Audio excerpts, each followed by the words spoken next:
Saudações, queridos e queridas! Está no ar o Hinomaru Seleção Japonesa com todas as novidades e informações da melhor seleção da Ásia. Aqui você ficará por dentro de tudo o que rola no mundo da JFA.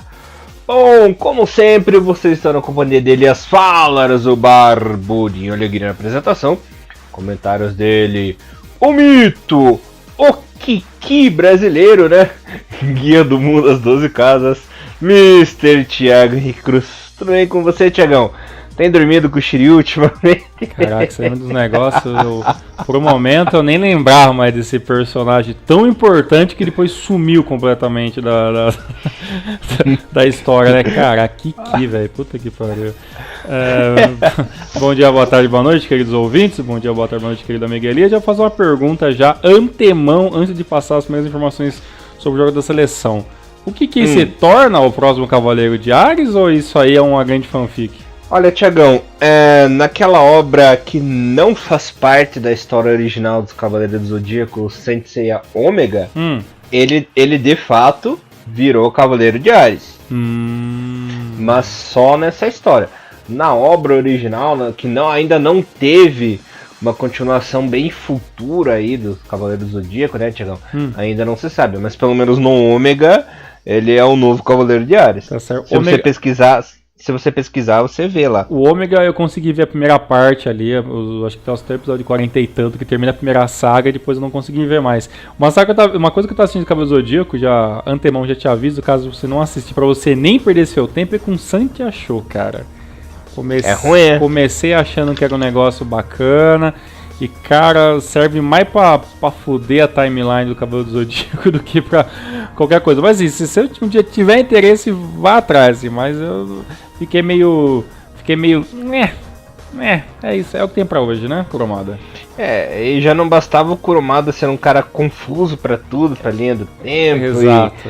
E tudo, ele vai lá e chama uma mocinha, né, não lembro o nome dela. Isso, pra ser uma guarda-costa de Atena só durante as 12 casas. É um negócio meio extremo, mas não vou dar spoiler, porque vai que tem alguém que tá ouvindo aqui, verdade. Que é da galera dos otakus, Gustavo Acudo, que quer assistir isso aí, então a galera pesquisa por si só e depois deixa nos comentários. Elias, primeiramente queria agradecer a todos que estão sempre curtindo nossas postagens, então estamos mantendo uma média legal de visualizações, tanto pelos downloads. Uma coisa bem interessante que eu gostaria de passar para os ouvintes é que, não sei se vocês já perceberam, mas já faz alguns Hinomarus que nós paramos de colocar eles no For Shared. Tinha algumas reclamações de algumas pessoas achando meio complicado, meio chato. Eu decidi então upar todos os programas que a gente tem, falta alguns ainda, alguns mais antigos. A gente está colocando tudo numa pasta no Google Drive, que todo mundo acaba tendo e-mail do Google e acaba fazendo o seu login no Chrome. Então pelo Google Drive, que é uma pastinha agora só de podcast de Hinomaru, a galera tem acesso a todos os podcasts, aí você pode ouvir diretamente pelo Google Drive, ou você pode baixar. Então essa é a maneira que a gente achou, né, de Santi achou, que nós achamos aí de ser mais prático, piada bosta, que a gente achou da galera poder estar fazendo o download do Hinomaru. E também, lembrando a galera que o Hinomaru agora tem o seu próprio Instagram, estamos agora virando os blogueirinhos automaticamente, né? E olha só, e a gente sempre está deixando também aí na descrição dos vídeos, né, o Instagram do Hinomaru, que é Hinomaru_podcast, e lá a gente está fazendo um negócio bem interessante, a gente começou agora, a gente está meio embrionário, eles é bom nisso, eu tô pegando o jeito ainda, que é a gente fazer ali os stories sobre as partidas. Então, digamos que é um mini Hinomaru em vídeo, né, que a gente vai deixar ali sempre durante alguns jogos interessantes da J-League, claro, fazendo a cobertura de todos os jogos da seleção japonesa, meu caro amigo. Maravilha, Thiagão. Lembrando, só para completar a informação que eu havia dito, o nome da autora do Saint Achou é Chimaki Kuri. Só para deixar completinho. Sim, pra galera que precisa ter. Parece que o mangá é diferente, a animação são só 10 episódios, é uma história meio que fechada. Mas assim, a galera tem que assistir para entender, porque como mexe com coisa que é canon, né, que nós já tinha aquela ideia de como que era a história e acontecia, quando você coloca outros personagens que se tornam canon, mas aí você não conta o que acontece com eles depois, dá uma meio bagunçada na história original. Até porque aparece o Seiya, aparecem os personagens da história original do Cavaleiro do Zodíaco, né? Eles interagem com esses personagens. Então, é um negócio que é no mínimo complexo aí, então espero que a galera procure por si só para depois opinar sobre isso. Isso aí, galerinha. Bom, Thiagão, tivemos aí os 2 compromissos antes da Copa América, né, que serviram de preparação da seleção japonesa para o torneio. Na primeira partida aconteceu o óbvio, né, o que nós falaremos. O Japão acabou sendo derrotado por 1-0. Acertamos, né, os placares até um pouco, né? Acertei, falamos certinho, a gente cravou 1-0 Colômbia, né? E aconteceu o que nós prevíamos, uma defesa até que legal, regular, sem muitos erros, segura, mas um pouco lenta, né, Thiagão? Os pontas colombianos ali fizeram um salseiro, por exemplo, no Japão. E, por exemplo, o Shoji não estava acompanhando muito essa velocidade, mas conseguiu jogar bem. Ok, o meio campo ok também. Conseguiu fazer algumas jogadas, tentavam passes aí até que ousados, mas o ataque que foi o que você disse, o que eu disse no preview da convocação, né? Ataque nulo nessa partida. Sem opções. Suzuki realmente muito cru aí na seleção, né? Ele que foi completamente anulado pelo Sanchez e também pelo Mina, né? O Mina que vem jogando o fino da bola. Saiu, né, do Brasil e só melhorou só, né, cara? Atualmente, na minha opinião, ele é um dos melhores zagueiros em atividade no momento, né? Um zagueiro que vem evoluindo muito, já havia jogado muita bola ali no Palmeiras, fez uma Copa do Mundo espetacular, né? Com certeza. E agora que ele tá jogando no futebol europeu, vem evoluindo mais e mais aí, tá jogando bem o colombiano, e era presa fácil aí pro Mina, o Suzuki, né, que não fez uma boa atuação. Quanto ao Kamada, ele quase não foi visto, ele entrou ali faltando 10 minutos, mas a bola não chegava nele, dava umas corridinhas, quando ele recebeu a bola tava impedido, né, acabou não ajudando muito. Pouco pôde fazer. Falando um pouco da parte mais ofensiva, o Kagawa, né? O Kagawa, ele que já não jogava há um certo tempo na seleção. Desde a Copa do Mundo, né? Desde a Copa, exato, né? Voltou, mas voltou meio apagado, né, Tiagão? Não é aquele Kagawa que vem jogando super bem na equipe do Besiktas, né? Não teve uma grande atuação, mas também não prejudicou a equipe, né? Isso que é importante. Quanto ao Inui, entrou mais ou menos faltando uns 20 minutos, participou ali de uma certa pressão, né, na partida para a equipe tentar um empate, mas não foi muito eficiente. O Inui tem uma coisa muito estranha, porque, como que eu posso dizer, ele é aquele verdadeiro jogador incógnito, né? A gente sabe que ele é bom, mas a gente nunca sabe se de fato ele vai jogar bem, né, Tiagão? É uma coisa muito estranha que acontece com esse jogador. Fiquei muito feliz com o retorno do Nakajima também, com os dribles, arrancadas, lançamentos, cruzamentos, chute a gol. Tem tudo. Ele é um cara tudo de bom, né? Depois da Copa do Mundo, ele é a maior surpresa dessa seleção. Realmente ele é um novo camisa 10, veio para ficar. Não tem o que falar mal dele. Meteu aquela bola na trave no finalzinho do jogo, né? Então, realmente foi por azar que esse golzinho não saiu. Duas outras gratas surpresas. O Shibasaki, que continua regular aí na seleção japonesa. Realmente é o volantão oficial. É o substituto do Hasebe mesmo. Tá no caminho certo para ser um dos melhores meio-campistas da seleção. E o Doan, né? Deu bastante trabalho no primeiro tempo. Chutava. Abriu um espaçozinho, abriu uma brecha, ele tentava. Teve aí uns chutes perigosos, né? A única coisa é que às vezes o Doan tem a mira vesga, né? Aquela, como que a gente fala? Aquela mira desalinhada, né, Thiagão? Ele tenta chutar, mas peca só na finalização. Para variar, o que é um erro muito comum na seleção japonesa. Quanto ao Higashiguchi, ele quase pegou o pênalti do Falcão, né? Mas ele é um goleiro que... eu não sei se... Ele... Sabe o Herman Monstro, da família Monstro, Thiagão? Nossa, isso tudo bem. Aquele cara alto, duro, assim, que ele não tem impulsão, eu sempre falei, o Higashiguchi nunca teve impulsão nenhuma, né, e já tomou alguns gols até até fáceis, né? Claro que a gente tô falando fáceis com aspas gigantes, porque a gente não é goleiro, né?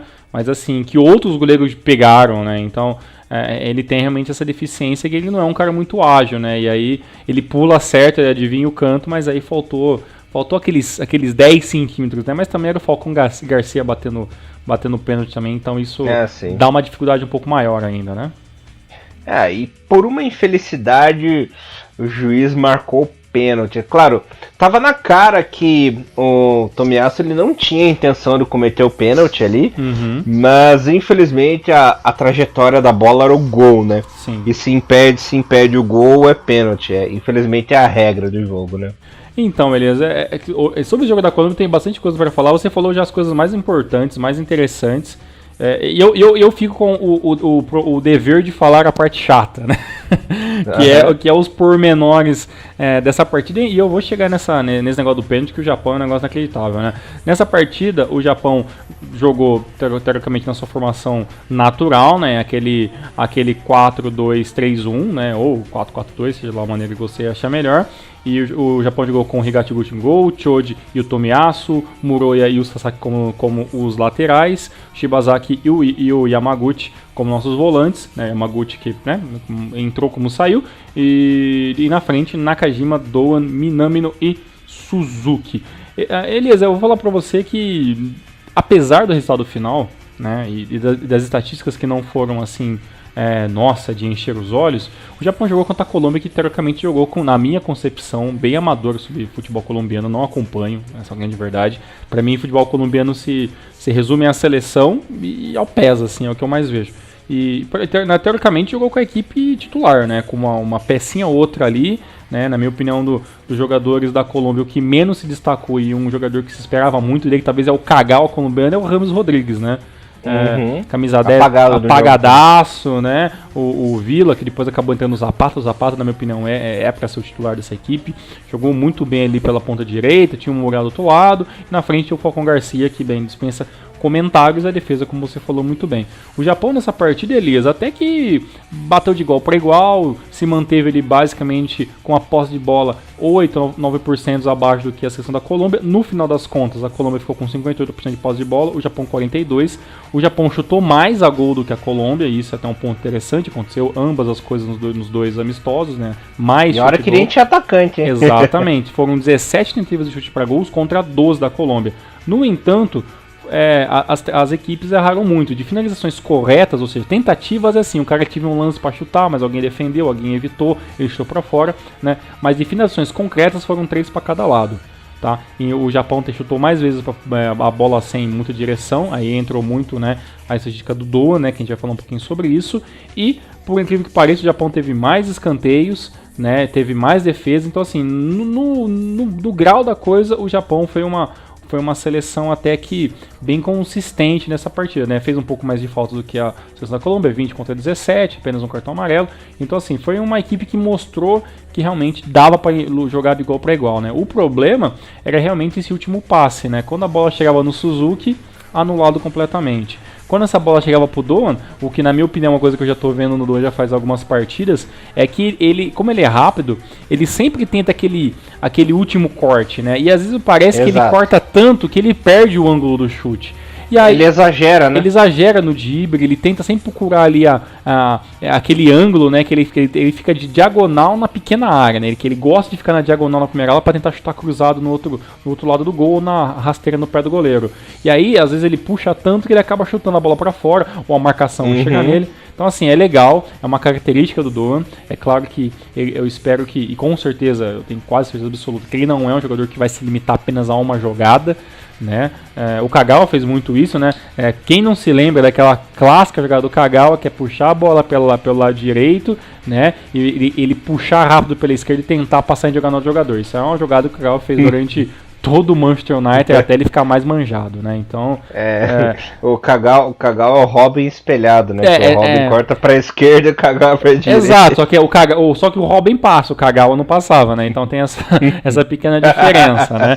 Mas, tirando a zoeira de lado, O Doan, eu acho que ele tá em evolução, isso é bom, ele tá num time interessante, não é um time gigantesco da Holanda, mas é um time bom, acho que ele logo ele tem muda de time, o Nakajima jogando muito bem, o Minamino, eu gostei de duas coisas, né, eu finalmente consegui falar Minamino, não Minamino, como eu tenho um costume, e segundo, ele se acostumou a jogar como segundo atacante. Né? Ele não é mais aquele cara que procura a área o tempo todo, que às vezes ele saía do posicionamento dele e jogava, o Japão jogava literalmente com 2 centroavantes. Agora ele joga um pouco mais fora da área, ele faz aquele movimento quase em U em volta da grande área ali, então acho que é uma evolução. A seleção japonesa está evoluindo, né? Tirando o Yamaguchi, que era o grande patinho feio desse primeiro jogo, por mais que não fez nada de ruim. Que jogou bem as duas partidas. Não jogou nada de mal assim, mas no papel ele é o grande patinho feio dessa convocação para a seleção, até porque, né, ele junto com o Kagawa, a gente sabe que não fizeram muita coisa, né? Mas jogou bem, conciso, fez os passes, claro, o Shibazaki é aquele volante que sai mais, ele é um cara um pouco mais feijão com arroz, né? Então assim, talvez naquilo que o Japão precisa para agora, o Yamaguchi ainda tem um espaço que é aquele cara que faz o feijão com arroz. O problema é quando o Yamaguchi nem isso faz, né? Então se ele continuar assim, ok, né? Estamos aí para ir. Para isso, a zaga não tem o que falar. Sasaki, na minha opinião, por mais que inicialmente eu não goste tanto dele, eu acho que ele faz o trabalho muito bem, que é o sucessor do Nagatomo, teoricamente. E o Moroya, ele é um bom plano B, né, caso o Hiroki Sakai não possa jogar, o que teoricamente é muito possível que o Hiroki Sakai não venha jogar na Copa América, né?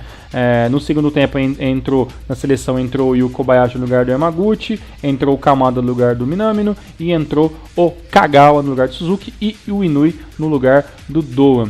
Elias, eu vou te falar que é triste dizer uma coisa sobre o Inui, cara, mas eu acho que a troca de time dele na Espanha, eu acho que mais complicou ele do que ajudou, cara, porque é nítido que todo esse problema com bets, de troca de empréstimo e joga ou não joga, isso deu uma caída assim nítida no ritmo que o Inui tem de jogo. É um jogador rápido, né, que o Kinoeber era titular absoluto, ele é um cara que precisa jogar, até porque não é nenhum garoto, e bem, eu acho que essa troca do Betis, talvez essa ducha de água fria nele, que foi a troca pro Alavés, deu meio que uma desanimada nele. Eu espero que ele se recupere, mas eu tô achando que assim, eu tô começando a ficar um pouco pé atrás com o Inui.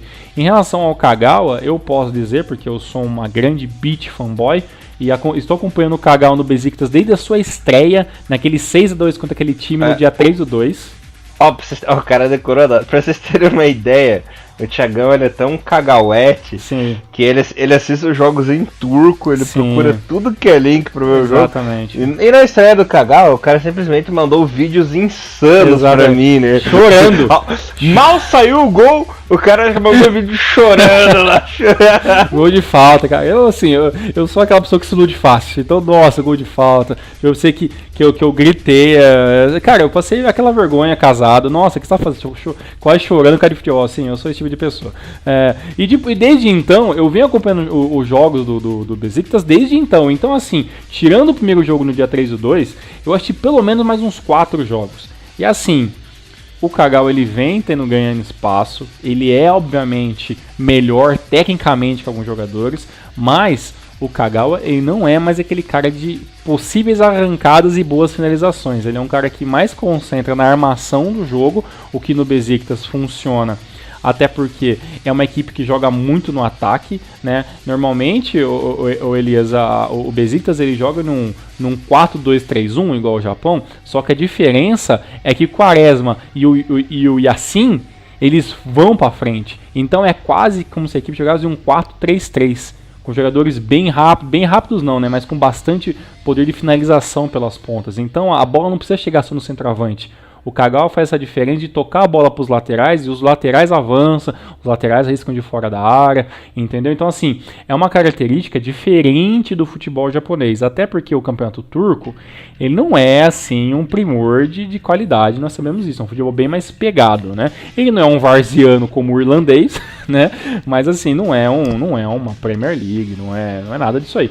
Então, lá ele tem um espaço maior para jogar e uma certa velocidade. Na questão de jogo contra a Colômbia, que é um futebol mais rápido, um futebol de força, né, o Kagawa, nas poucas vezes que ele teve a chance, ele trupicou na bola, né? Então, assim, quando a marcação fica muito em cima do Kagawa, ele espana. Agora, quando ele tem espaço para jogar, ele joga mais fácil. O que quer dizer com isso? O Kagawa tem espaço na seleção ainda? Olha, pelo patrocinador a gente sabe que tem. Agora, que o Kagawa é literalmente, ele tem que ser banco da seleção e fazer aquele trabalho, né, que o jogador veterano faz, que é literalmente passar o bastão para a próxima geração e ajudar mais fora de campo do que dentro de campo, e isso é nítido, mas o problema é, Kagawa tem Adidas por trás. Ele tem a famosa costas quente, muito, né, quente, então, muito quente. Então os caras vão bancar até onde não dá mais. Muito provavelmente teremos o Kagawa na Copa América, né? Vamos dar mais uma empurradinha, pelo menos para ele ser o principal jogador aí nesse torneio, para terminar a carreira com estilo, né? Acredito que ele não vai jogar uma próxima Copa do Mundo. Não tem nem condições, Alice. E assim, a galera é muito 880, né? Assim, não é porque eu gosto do jogador que eu quero ir na seleção. Se ele estiver na seleção, eu quero que ele ajude. Né? Sim. Sabe, se ele não tem condições de ajudar em campo, que ele faça um trabalho, por exemplo, que o Narazaki, que o Kawaguchi fez na seleção e para a Copa 2010 sem jogar nenhum jogo. Ele foi lá para auxiliar o Eiji Kawashima, entendeu? Para dar uma visão de jogo para os jogadores, para ser aquele capitão fora do campo, entendeu? Porque é um cara que jogou a Copa do Mundo. Então, a experiência do jogador, ela conta até um certo ponto, né? Então, foi até o post que eu fiz lá rapidamente pós-jogo, né? Até onde a experiência ajuda e até onde essa experiência atrapalha, né? E no caso do Suzuki, Enéas, foi um despreparo, né? O Suzuki não tinha condições de jogar esse jogo com o Porto. Ele foi colocado ali no meio da fogueira contra uma seleção titular da Colômbia e, claro, vai queimar o Piá, coitado. Exatamente. Então, pra mim, só queimou o Piá só, entendeu?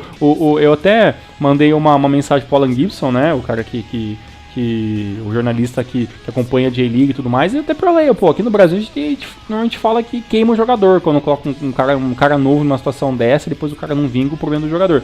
Ele falou, mas isso aconteceu várias vezes, né, nos últimos anos, né, a gente espera que ele continue, a opinião dele é muito parecida com a nossa, né, que ele tenha outra chance, que ele não fique queimado com a mídia aqui, sabe, até porque no Sapporo ele é considerado até um herói, né, quanto tempo o Sapporo não tinha um jogador na seleção japonesa, então assim, que valorize o passe dele e que ele tenha mais chances, não que galera acha porque ele fez alguns bons jogos na J-League que ele tem que chegar na seleção e resolver, porque pouquíssimos saíram da J-League nas suas primeiras partidas e fizeram isso. E referente ao pênalti, Elias, a conversa da internet é o seguinte: se tivesse VAR, talvez o pênalti seria anulado. Mas é assim, isso é aquele achismo, né?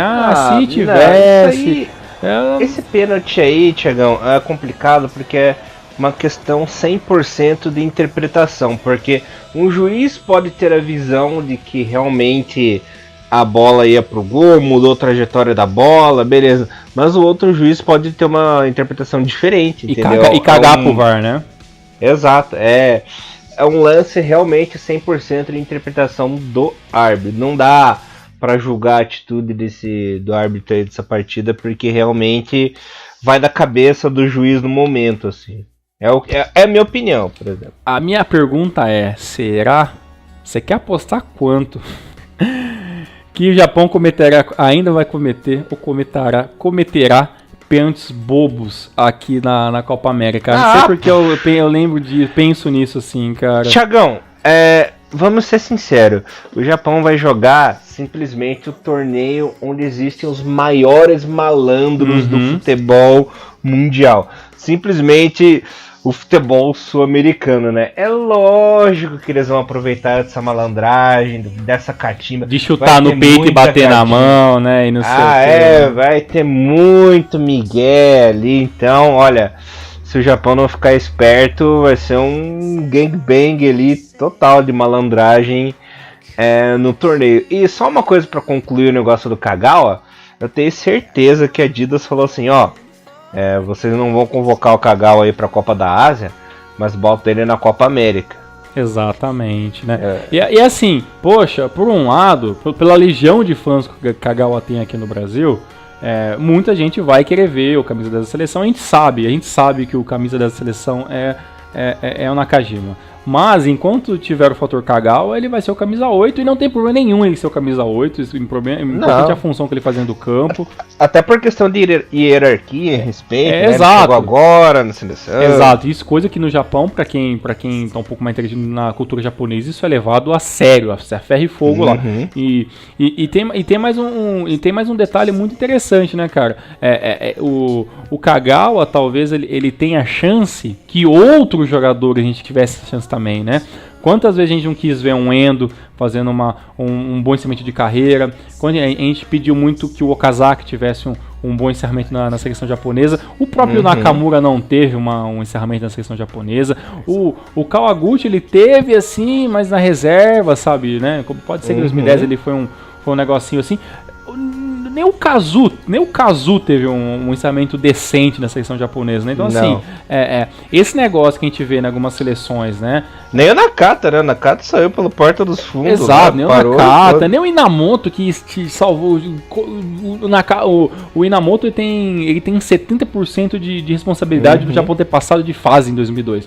Nenhum desses jogadores importantes aí tiveram finais felizes, pouquíssimos tiveram. Esse negócio que... Só o Rui Ramos, né? Exato, só o Rui Ramos e um outro ali pingado, né? Mas eu acho que o Rui Ramos foi o que mais teve uma saída mesmo assim, um jogo de despedida, e que isso foi colocado como destaque, né? Então, uma coisa que a gente vê muito no Brasil às vezes acontecer, não é uma realidade de fora, né? E assim, se isso é bom ou ruim, a gente não sabe. Muitas vezes parece ser injusto, mas é claro, essa é a nossa visão aqui de brasileiros que gostam do futebol japonês, né? E pra gente ter uma opinião um pouco mais dentro da situação, a gente teria que perguntar isso para um japonês. Um dia a gente vai chegar nesse nível aí. Então aguardem que um dia nós teremos essa resposta. Certo.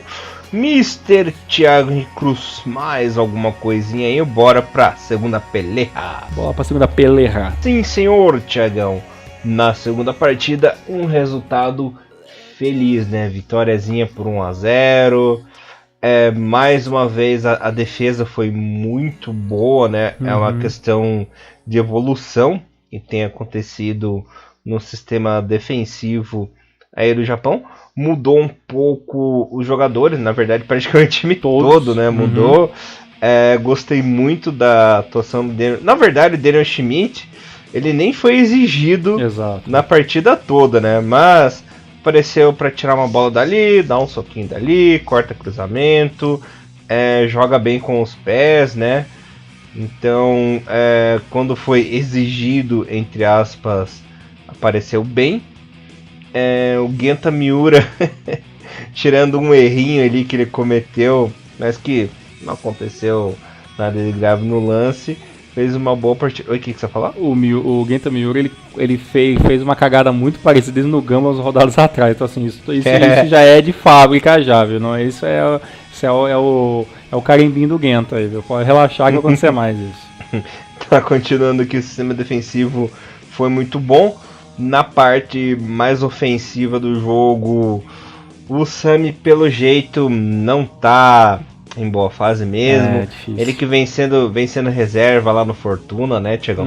Até começou a temporada como titular, mas vem apagando aos poucos, o que é uma coisa muito costumeira nesse atleta, né? Que ele começa bem, de repente vai apagando, sumindo, né? Exato. Hoje já não fez uma partida muito vistosa, por assim dizer. O Inui, ele pecou pelo exagero, né? Ele até fez uma boa partida, mas ele acabou exagerando porque tentava enfeitar, aí dava um passe errado. Passe, engraçado que nessa partida, passe longo ele acertava, mas passe curto, de curta distância, ele errava, né? Uma coisa... Por isso que eu tô te falando, o Eibar, ele fazia isso, ele é o cara que vinha pela ponta e fazia o cruzamento pra área, né? Esse negócio de passe curto que não é um negócio que ele tá querendo enrolar agora, fazer 1-2, sabe? Eu não sei, cara. Engraçado, né? O curto ele tá errando e o longo ele tá acertando. Então é questão de costume de uma posição ou outra que ele faz do time, né? E inclusive ele furou lá um lance na metade do primeiro tempo ali, pintou os canecos, o menino Inui. Kagawa começou como capitão nessa partida, né, Thiagão? fez um primeiro tempo até que firme, mas o segundo tempo ele deu uma dormidinha. Não sei o que se passa na cabeça desse cidadão. Mais uma vez o Nakajima arrebentou, entrou na etapa final para mudar a equipe. A equipe estava um pouquinho murcha ali no primeiro tempo. O Nakajima entrou, deu aquela encorpada, né? Driblou, passou, correu, fez o gol da vitória num chute, aquele famoso chute cruzado, né? Dominou a bola ali na área, pegou, meteu aquele chutão, deu mais um chute na trave de novo. Fez embaixadinha. No final do jogo, uma jogadinha de embaixadinhas ali que infelizmente não resultou no segundo gol, mas beleza, né? O Doan, que entrou ao mesmo tempo que o Nakajima, também fez uma bela partida, foi perigoso. Engraçado que como o Nakajima e o Doan se dão bem nessa equipe do Japão, sim, né, Thiago? O entrosamento faz tudo nesse jogo, né, cara? Uhum. Então dá pra fazer uma duplinha bem legal com os dois ali. Na minha opinião, tem que ser o Doan do titular, não adianta pôr o Sami, não adianta pôr ninguém ali, que o Doan realmente virou o astro pela parte lateral, pela ala, né, de ataque da seleção japonesa.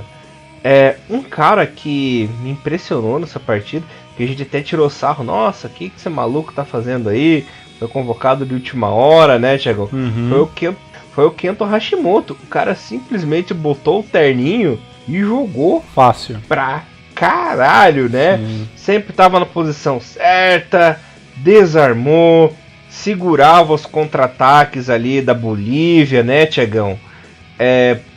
O grande motivo de a Bolívia não ter ameaçado o jogo foi o Kento Hashimoto. O cara simplesmente mitou, né? Nunca vi uma estreia tão perfeita e maravilhosa. Segura, né? Do jogador seguro, total. Parecia que ele já jogava muito tempo ali na seleção, né, Thiagão? Eu fiquei assim, pasmo com a atuação de gala do jogador. Quanto ao ataque de atacante mesmo, né, Thiagão? Kamada, ele vem jogando muito bem lá na Bélgica, mas como titular não foi tão bem assim, né? Não ameaçou com tanto perigo, não teve sucesso na partida, a movimentação dele não era muito boa. Quando a bola chegava nele, ele se atrapalhava, era desarmado, né, Thiagão? Então não foi feliz. E mais uma vez o Musashi Suzuki entrou no finalzinho do jogo, mas também completamente nulo, né? O que dá para tirar dessa partida? O Japão praticamente jogou sozinho. A Bolívia não ameaçou, sistema defensivo muito bem, meio campo bom também, e só a parte de atacante mesmo que deixou a desejar. Mas essa equipe da Bolívia, ela é bem fraquinha, né? Um time bem fraquinho, assim.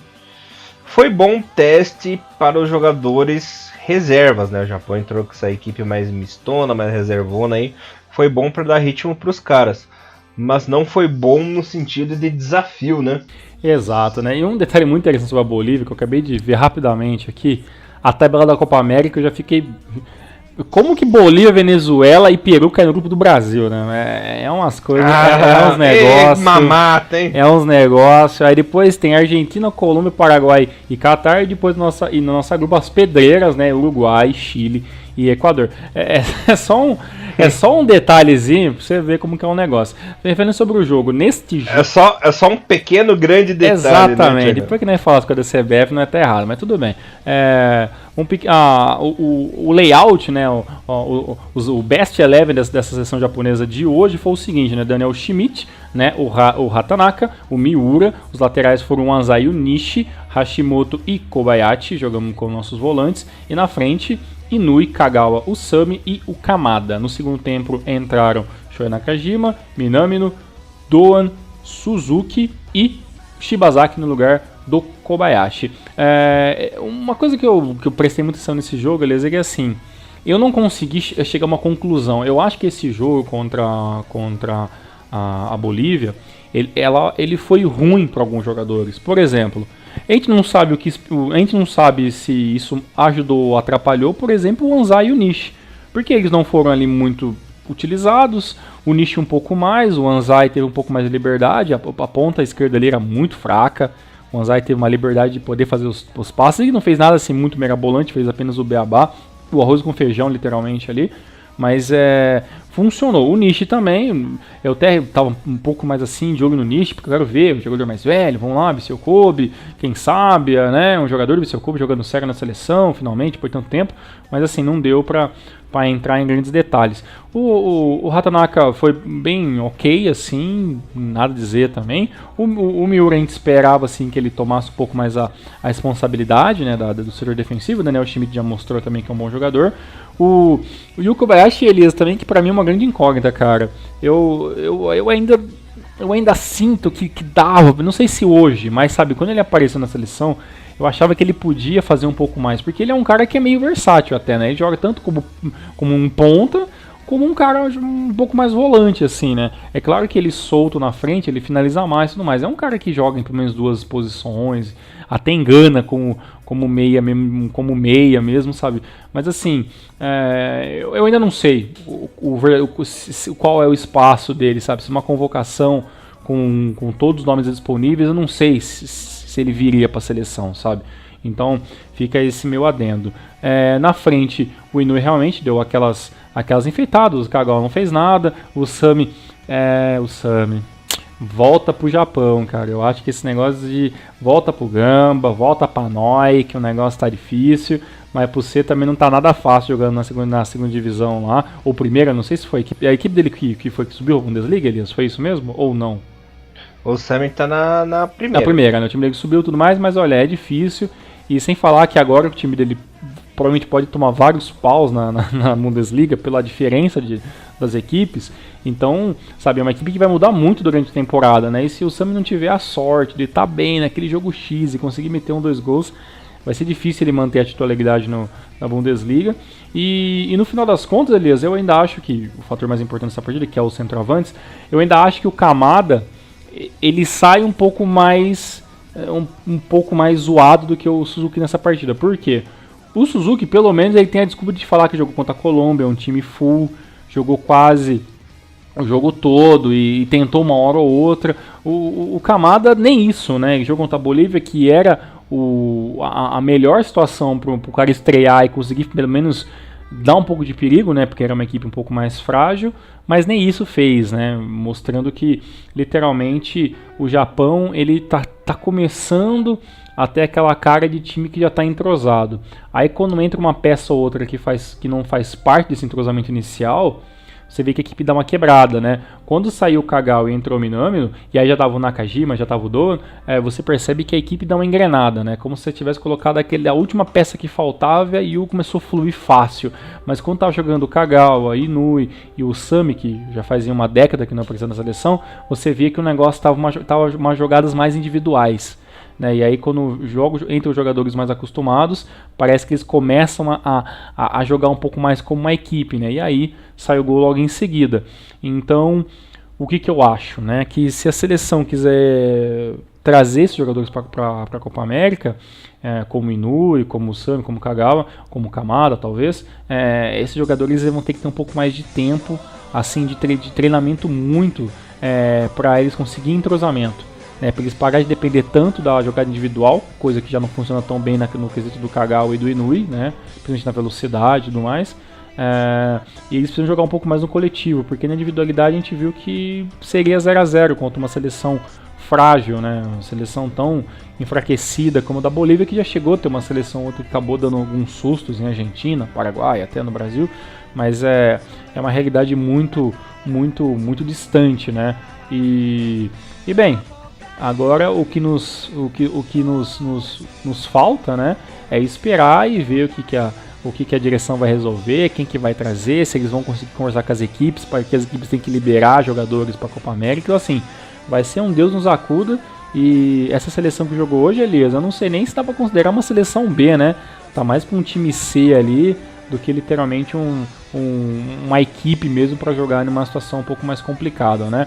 Só para finalizar a minha parte, o Japão teve 68% de posse de bola contra 32% da Bolívia, 17 tentativas de chute a gol contra apenas 4, mas dessas 17, apenas 3 finalizações foram corretas, enquanto a Bolívia, Elias, não deu um chute direto ao gol, tá?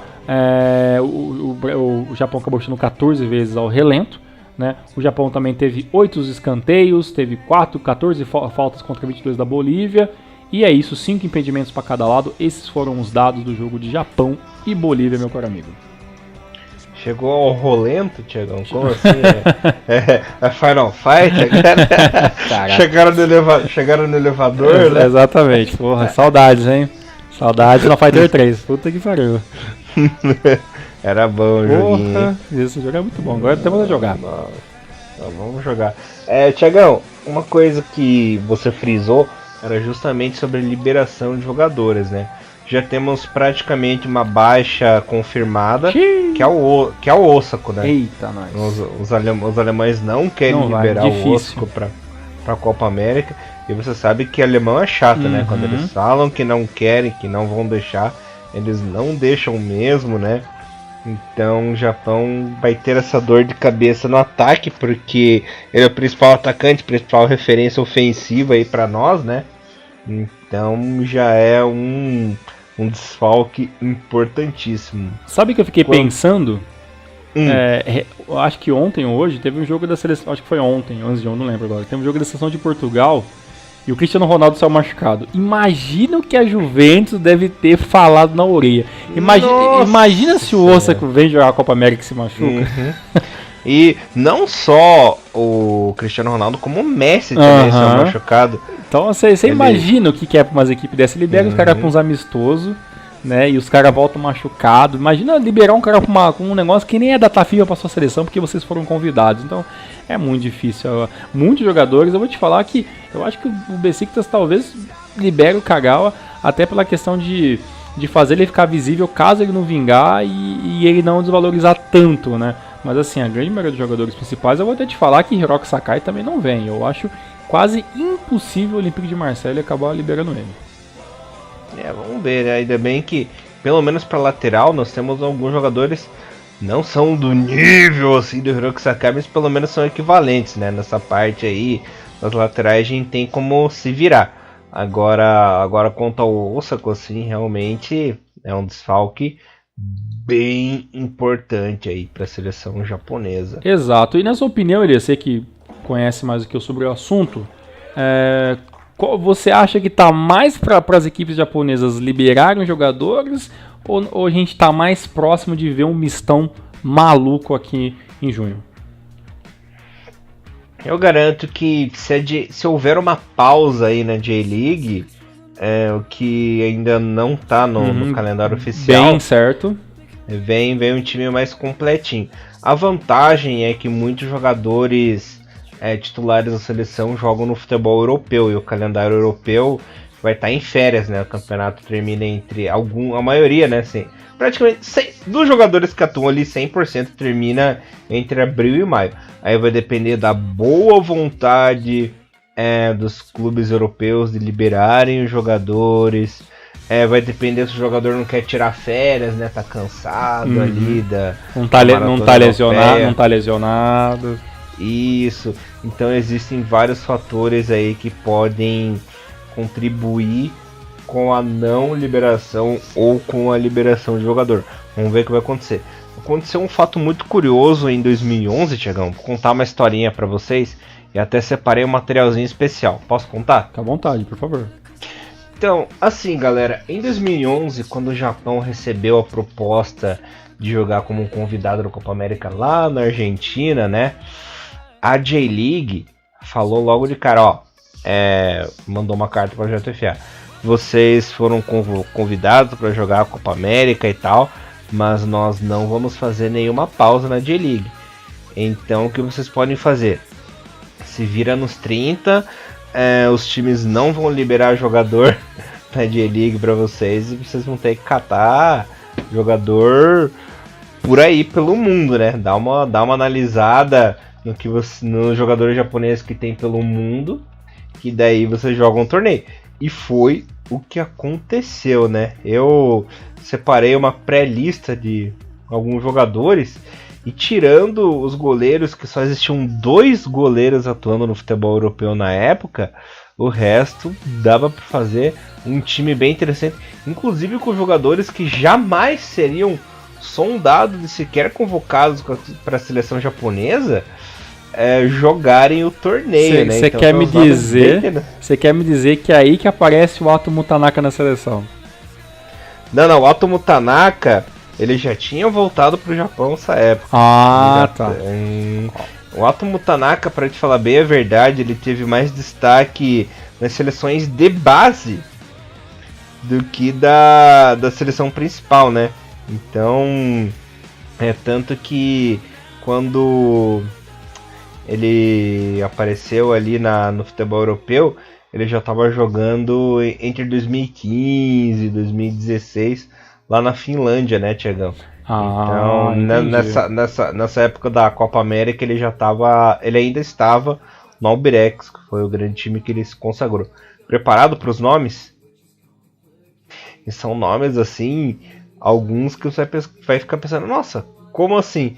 E alguns que realmente viriam a servir a camisa da seleção japonesa futuramente, né? Mas tem uns ali que você vai se surpreender, Mr. Thiago Cruz. No gol, teoricamente, o titular seria o Kawashima, né? Ok. Mas adivinha quem era o goleiro que estava na Europa também naquele momento? Caraca, naquele momento? O Gonda não era. Quase. Caraca, será que era o... e não era o Yamamoto, não, né? Então não sei. Não. Akihiro Hayashi. Caraca, o Hayashi. Nossa, Hayashi, caraca. O Hayashi, ele vinha de uma temporada pífia no Plymouth Argyle, lá da segunda divisão da Inglaterra, e ele acabou sendo contratado por um clube belga, o Royal Olympic Charleroi. Nossa. Eu nunca vi esse time na minha vida. Caraca. Mas ele tava lá, eu tava gostando. E o Japão teria que se virar com um terceiro goleiro, porque não tinha nenhum outro goleiro na Europa. Não sei como eles iam fazer. Hayashi, que é famoso queixada. Exato. Quanto ao sistema defensivo, nada de anormal, né? Yoshida no VVV Venlo, o acho que você nem lembra disso. O Makino tava no Colônia. Nossa, é verdade, Makino no Colônia. Putz, nem lembrava mais disso. O Inoha tava no Hajduk Split, lá da Croácia. Sim. O Tida no Schalke, Yasuda no Vitesse. Olha e Nagatomo na Inter, né? Tinha acabado de se transferir pra Inter de Milão, né? Então, na parte defensiva, ok, nada de absurdo. Agora, uma coisa que você não vai lembrar, dificilmente lembraria, o Abe na época tava no Leicester, jogando a segunda divisão. Verdade, cara, o Abe jogando no Leicester City, eu acho que uma temporada e meia quase na segunda divisão. Caraca. Ele foi bem lá, ele conquistou a torcida. Hosogai tava no Bayer Leverkusen. Meu Deus, meu Deus. É normal. O Ienaga tava no Mallorca, lá da Espanha. Uma coisa que você não vai lembrar, o Inui na época jogava no Bochum. Caraca, não lembrar nem fodendo isso. Hasebe no Wolfsburg, Matsui no Grenoble lá, e o Kagawa no Borussia Dortmund. Agora, 2 nomes, acho que você, se duvidar, você nunca ouviu falar desses jogadores. Tinha um cara que tava jogando bola pra caramba lá na Romênia, que era o Takayuki Seto. Caraca, não conheço. Não conheço. Então, é um desses mitos alternativos japoneses que jogaram no futebol europeu. Mas ele só seria convocado mesmo porque estava jogando na Europa. Eles não podiam chamar ninguém ali da J-League, né, Tiagão? Que não seria liberado. Então eles tinham que se virar. E a JFA também estava sondando na época o Kazuo Roma. Caraca, quem que é esse? É um maluco alternativaço que jogava no Vazas. Vazas da Hungria. Um time lá da Hungria. Caramba. Quem gostava do Kazuo Roma era o nosso amigo saudoso Diego Dantas. Né? O Dantas é bem a cara do Dantas jogar.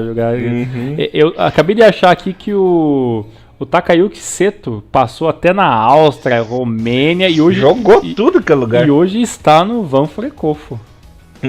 Caramba. foi dispensado do Kofu. Foi dispensado? Nem lá está mais, então. Caramba, hein? Não sei onde é que ele tá agora. Caramba. Bom, Thiagão, tem umas pérolas no ataque aí que eu vou deixar por último. Bom, o Honda tava no Milan. Certo. O Kazak tava no Stuttgart, né? Tava recém-chegado também. Naquela época o Morimoto tava no Catania também. Sim. Tava negociando sua ida pro Novara, né? Depois, a última temporada dele. Agora, esse aqui você vai se cagar de rir. Não, antes eu vou falar do Miait, né? Miait tava começando a crescer lá no Feyenoord, era um jogador cru ainda pra seleção, mas logo depois ele realmente virou realidade, jogou um tempo na seleção, enfim. Esse aqui você vai rir, não vai lembrar que jogou na Europa, mas nem fudendo. Kishoyano estava no Freiburg. Caraca, Kishoyano, Freiburg. Mas qual Kishoyano que é?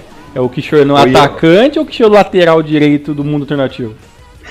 Não, naquela época ele era atacante. Entendi, vixe, então era um Kishoyano ruim demais. Não era o Yano do Trunks do futuro, não. Ok, pois, esse Kishoyano eu não gosto. O Kishoyano atacante pra mim não dá. O lateral ele me engana bem, o atacante não dá não. Puta caraca, jogou no Freiburg, puta, parabéns.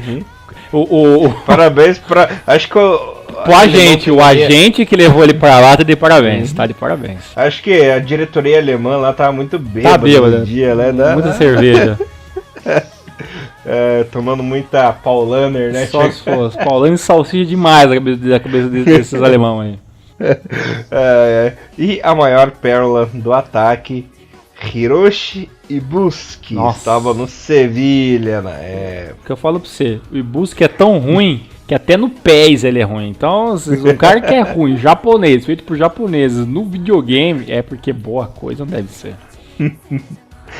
Então esta aí seria a lista do Japão caso jogasse a Copa América lá na Argentina, né? Muito bom, hein? Nós temos que acompanhar as notícias, mas eu acho que a J-League vai ser mais bacana esse ano e vai dar uma pausa, ou pelo menos conversar com os times para liberarem os jogadores, né, Thiago? Até por ser aqui no Brasil, né? E é o berço aí do futebol japonês, eu acho que o pessoal vai ser bacana e vai dar uma ajudinha para a JFA dessa vez. Eu acredito que seja mais plausível isso mesmo, né? Mas se a J-League não quiser parar também, tá no seu direito, né? Das últimas informações, Elias, foi até comentado pós-jogo, né, pro Yu Kobayashi, ele não tem intenção de voltar pro Japão, né? E ele respondeu na internet que enquanto ele puder, ele não tem essa necessidade, esse querer voltar pro Japão agora, que ele vai continuar tentando jogar no exterior em busca dos seus objetivos. E também teve um negócio interessante, claro, postado até pelo Thiago Bom Tempo, que foi um Twitter, né? Um tweet do Yuto Nagatomo falando sobre a situação do Nakajima, né? Ele falou o seguinte, abre aspas, né? Meus colegas de time estão perguntando onde esse camisa 8 do Japão está jogando.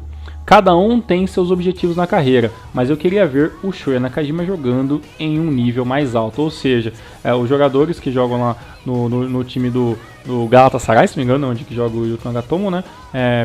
Acabaram perguntando tudo mais ali quem que era esse cara 8, que ele é um até desconhecido para a grande mídia, né? Ele jogou muito bem em Portugal e agora enfiaram ele lá no Qatar. E a gente espera, né? Assim, é muito feio o que vai acontecer, né? Mas é melhor se acontecer isso do que ele acabar indo pra um time bosta, né? Que é realmente essa história de ter lá o caixa 2 do Paris Saint-Germain, de ter dado dinheiro para esse time do Qatar, comprar o Nakajima e depois ele vende passa, né, pro Paris Saint-Germain, já que eles são meio que parceiros ali, trabalho dos panos, passa esse jogador na próxima já transferência que começa que praticamente agora no meio da temporada, no meio do ano, pro time de Paris. A gente espera isso, é feio pra cacete, mas a gente espera isso porque o Nakajima precisa jogar numa equipe grande, porque esses 6 meses, na minha opinião, é uma perca de tempo pra ele, já que ele não tem um futebol tão bonito. 6 meses jogado no lixo, né? Exato. E o Thiagão, você sabia que aconteceu uma coisa muito parecida aqui no Brasil nos anos 90? Não sabia não, cara. Qual que é o negócio aí? Porque assim, tinha a Parmalat, né, que era o grande patrocinador do Palmeiras. Sim. Aí. Aquele Palmeiras do ano, no final dos anos 90, né? E do começo também, né? Quando foi bicampeão brasileiro lá e tal. Verdade. Então, a Parmalat, ela patrocinava o Palmeiras e o Juventude. Então, o que o Palmeiras fazia? Para não ter essa mesma coisa com o Paris Saint-Germain aí, o que eles faziam? Eles primeiro faziam o Juventude contratar os jogadores para depois jogar no Palmeiras. Isso aconteceu inclusive com o Cafu na época, né? O Cafu era jogador de São Paulo, aí foi pro Juventude, fizeram aquela maquiada, deixaram ele um tempo lá no Juventude, e aí que ele foi pro Palmeiras, né? Pois é, então, são famosos times trampolins, né? Só serve pro cara dar um pulinho ali só, né? Que inclusive é do, entre aspas, mesmo dono, assim, mesmo patrocinador, né? Então, nessas coisas feias que acontecem, que todo mundo sabe que acontece, mas, entre aspas, ninguém vê, né? O que aconteceu de forma reversa, mas tá aí pra todo mundo ver e ninguém tenta omitir isso, é os jogadores do Barcelona, né, da Rakuten, vir jogar no Vissel Kobe, que tem o mesmo patrocínio, né? Então, é claro, um caminho reverso, um jogador mais velho que vem jogar, né, agora, mas é jogadores que tem ali acesso, né, ao Barcelona, acesso a esse patrocinador. Então, assim, é feio isso. E a galera pergunta, mas o que será que esses times ganham com isso? Gente, ganha dinheiro por debaixo dos panos, né? Você me vende o cara, eu te dou um negocinho aqui. E a gente, infelizmente, futebol é isso. Futebol é negócio e tem treta em tudo que é lugar. Agora, o que sobra pra gente, meu querido amigo, é esperar agora o mês de maio, esperar aí a próxima convocação, que vai ser a programação definitiva, deve ser uma listinha prévia, alguma coisa assim, e os dos demais é aguardar que o Japão faça uma boa Copa América, e, mais importante que isso, ainda tem ingresso, se você ainda não foi atrás, se você ainda acha que pode ir, vai atrás, tem ingresso para você tentar ver a Copa América, ainda acho que, se não me engano, ainda deve ter ingresso para ver o primeiro jogo do Japão, estaremos lá no dia 17, na estreia do Japão contra o Chile em São Paulo. E claro, a gente vai trazer o máximo de informações possíveis. E até lá a gente vai estar bem craque já no Instagram para trazer o máximo de informações em vídeos e áudios e tudo mais. Isso, só para informar bem a galerinha, se vocês quiserem assistir o jogo conosco lá no estádio do Morumbi, preste atenção nesse recado, né? Compre o ingresso na categoria 3, que foi o ingresso que eu, o Thiagão e o Thiago Bom Tempo e vários amigos compramos para nós vermos aí o jogo junto, né, Thiagão? Então, se você quiser assistir com a gente, com a galera do Hinomaru, fãs do futebol japonês, comprem na categoria 3. Tá bom, Thiagão? Tá bom, galera? É isso aí. E mais próximo, claro que a gente deve fazer algum negocinho, fazer algum eventinho, alguma coisa assim pra tentar juntar a galera num lugar próprio, num lugar mais fácil pra todo mundo se encontrar. A gente vai dar um jeito, vai pensar em alguma coisa até lá. Mas é isso aí, categoria 3. E estaremos lá para chorar junto quando ver o Kagami em campo. Ou não. Ou de tristeza ou de alegria. Exatamente. Mas enfim, galera, a reunião vai ser igualzinha aqui a reunião anual que a gente tem. Não se preocupem, eu vou dar um jeito no final do ano também de ir pra São Paulo. Uma coisa de cada vez, né? Vamos agora nessa. Uma coisa de cada vez, um passo de cada vez. Mas de qualquer forma vai ter evento no Face, nós vamos combinar em algum lugar, alguma estação de metrô ou na frente do estádio mesmo, algum lugar específico ali. Não se preocupem que todo mundo vai conseguir se ver, né, Thiagão? Exatamente, então estaremos lá, aguarde um pouco mais, lá pro finalzinho do mês 4 a gente já começa a trabalhar um pouco nisso aí, e claro, se vocês tiverem dúvidas, por favor, deixem nos comentários, deixem no e-mail, no Facebook, onde vocês acharem melhor, para nós tirarmos a dúvida de vocês e ajudar naquilo que for necessário, meu querido amigo Elias. Valeu, meu irmãozinho Thiagão. Galera, voltamos mais semana que vem com o Hinomaru, mais da D-League, beleza? Falou, Hinomaru, levando o melhor futebol japonês pra vocês, galera. Até semana que vem. Valeu! Valeu, um abraço, fique com Deus. Tchau, tchau. Sayonara.